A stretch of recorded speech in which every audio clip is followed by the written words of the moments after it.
Day 3 recap. We were up early and on our way, but not before the standard Pilgrim's breakfast of mostly carbs and coffee. But I opted for tea. Oh, pro tip. Leche or milk for tea isn't too handy and has to be asked for in most cases. We then made our way through towns like Zubiri and La Sonia, and that's where I got my favorite souvenir, this scallop shell necklace. It was a plus 30-kilometer day as we headed for our destination of Pamplona.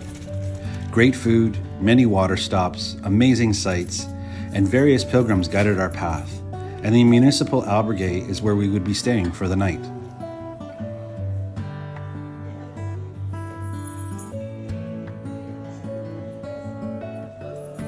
Day 4 was upon us, and we were heading for Puente la Reina, or Bridge of the Queen. In total, it would be a near 24-kilometer day, so not nearly as long as yesterday. We packed up and left the municipal albergue and hit the sleepy streets of Pamplona.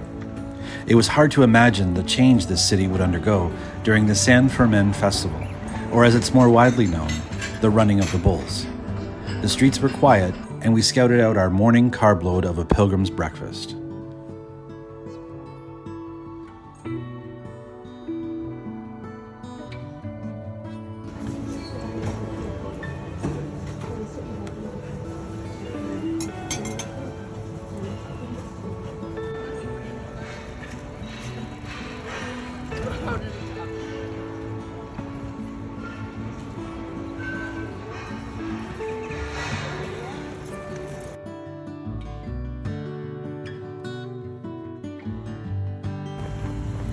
From there, I had agreed to accompany Dimitri to a trip to a local decathlon outfitter for some supplies he was after. It was a short delay, but soon we were back on track and headed out of the city and bound for a considerable elevation, up and over Alto del Perdon, the Hill of Forgiveness. This is yet another iconic and significant marker along the path that pilgrims have paused and reflected on.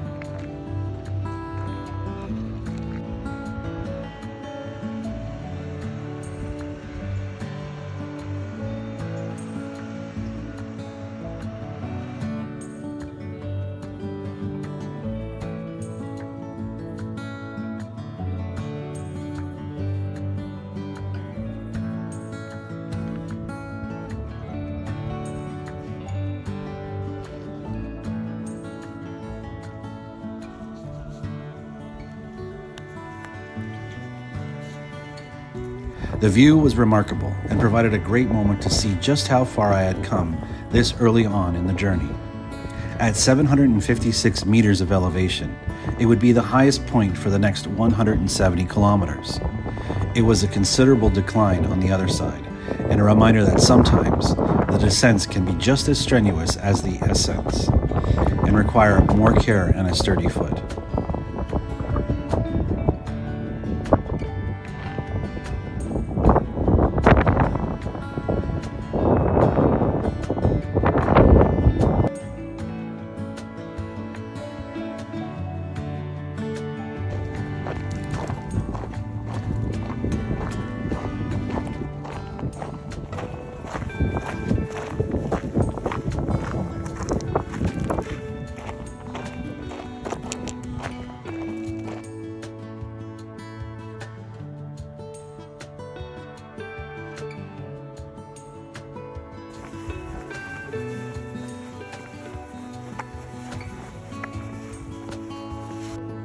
As we approached Puente la Reina, we found a fantastic place to stay, just as we entered the city, called Albergue Jacu, with a beautiful outdoor bar and patio, as well as incredible facilities and showers.